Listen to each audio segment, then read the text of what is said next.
हरे कृष्णा। अब जो है रात का बज रहा है 11:15 और जैसा कि हम लोग हर बार एक नई कहानी के साथ आते हैं कन्हैया की, तो फिर से एक नई कहानी के साथ आए। कन्हैया की कहानी सुनने के बाद हम लोग सोने जाते हैं। तो डुगू को हमने सुनाया था और आप लोगों को बताया था कि किस तरह से उत्कर्ष का वध करते हैं कन्हैया, और मैया यशोदा बहुत टेंशन में आ जाती हैं, बहुत चिंता करने लगती हैं ना, बहुत परेशान हो जाती हैं। ठीक है, तो मैया यशोदा नंदराय जी से कहती हैं कि चलो चलते हैं, है ना, महर्षि शांडिल्य के पास पूछते हैं कि मेरे लाल पर क्या संकट आ गया है। ठीक है, तो नंदराय जी, मैया यशोदा कन्हैया को लेके महर्षि शांडिल्य के आश्रम में जाते हैं।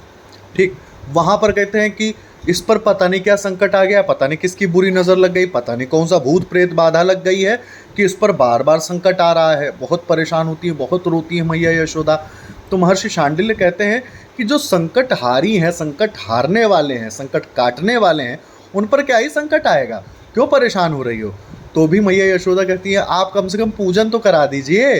तो फिर महर्षि शांडिल्य गौरवान्वित हो जाते हैं कि कन्हैया का पूजन करने का सौभाग्य उन्हें प्राप्त हो रहा है। और दूसरी तरफ जो है महर्षि गर्ग के पास पहुंचते हैं, हाँ, महाराज वासुदेव और मैया देवकी, वो दोनों पहुंचे होते हैं। वो दोनों झबले लेके पहुंचे होते हैं, 2 झबले होते हैं, क्योंकि भाई संकर्षण भी तो कहीं ना कहीं उन्हीं के पुत्र हैं। ठीक है, संकर्षण जी हो गए और कन्हैया जी, दोनों ही उन्हीं के पुत्र हैं। तो अब फिर से वही कहानी की ओर लौटते हैं कि महर्षि शांडिल्य कहते हैं कि महर्षि गर्ग आ रहे हैं हमारे आश्रम में, और इस युग में उनके जैसा तपस्वी, उनके जैसा ऋषि, उनके जैसा संत कोई भी नहीं है। ठीक है, तो होता क्या है कि महर्षि गर्ग उन्हें संदेशा भिजवा चुके होते हैं महर्षि शांडिल्य को कि हम आएंगे और नामकरण करेंगे। ठीक है, किसका? मैया रोहिणी के पुत्र का। ठीक है, तो महर्षि शांडिल्य कहते हैं कि मैं तो निवेदन ये भी करूँगा कि मैया यशोदा के पुत्र का भी वही नामकरण कर दें। ठीक है, तो उधर मैया देवकी और वासुदेव जी जो हैं वो भैया पहुँचे होते हैं महर्षि गर्ग के पास झबले लेके 2, है ना।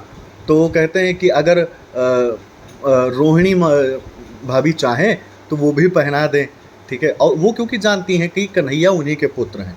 ठीक है, तो मैया रोहिणी कहती हैं कि क्या हम धूमधाम से पूरा कार्यक्रम करेंगे। तो नंदराय जी मना कर देते हैं। वो कह देते हैं कि कंस को पता चल जाएगा तो फिर दिक्कत हो सकती है, उसको पता चल जाएंगी सारी चीज़ें, इसलिए धूमधाम से नहीं करेंगे, है ना डुगू। तो भाई धूमधाम से नहीं करते हैं, लेकिन महर्षि गर्ग जब महर्षि शांडिल्य के आश्रम में पहुंचते हैं तो वो संकर्षण प्रभु को देखते हुए बड़े आह्लादित हो जाते हैं, बड़े खुश हो जाते हैं, है ना, बहुत प्रसन्नता होती है उन्हें। तो वो कहते हैं इनके जैसा बल किसी में नहीं है, इसीलिए इनका नाम रखा जाएगा बलराम। ठीक है, फिर उनका नाम मतलब मैया रोहिणी के पुत्र का नाम रखा जाता है बलराम, और दूसरा नाम होता है उनका संकर्षण। ठीक है, वहीं मैया यशोदा के पुत्र का नाम रखा जाता है कृष्ण। ठीक है, जो निर्वाण का रूप है ना, जो हम लोगों को आनंदित करने वाले हैं, जो मोक्ष प्रदान करने वाले हैं। ठीक है, तो उनका नाम इस तरह से दोनों का नामकरण हुआ।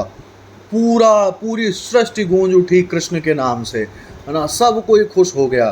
ठीक है, तो इस तरह से संकर्षण यानी बलराम जी और कन्हैया जी का नामकरण होता है। ठीक, तो ये थी आज की कहानी। अगली कहानी जो होगी वो फिर लेके आएंगे। फिर से सोते वक्त सुंदर सुंदर सपने आए, कन्हैया सपने में आए, इसलिए वो कहानी सुनाएंगे। तो तब तक के लिए हरे कृष्णा।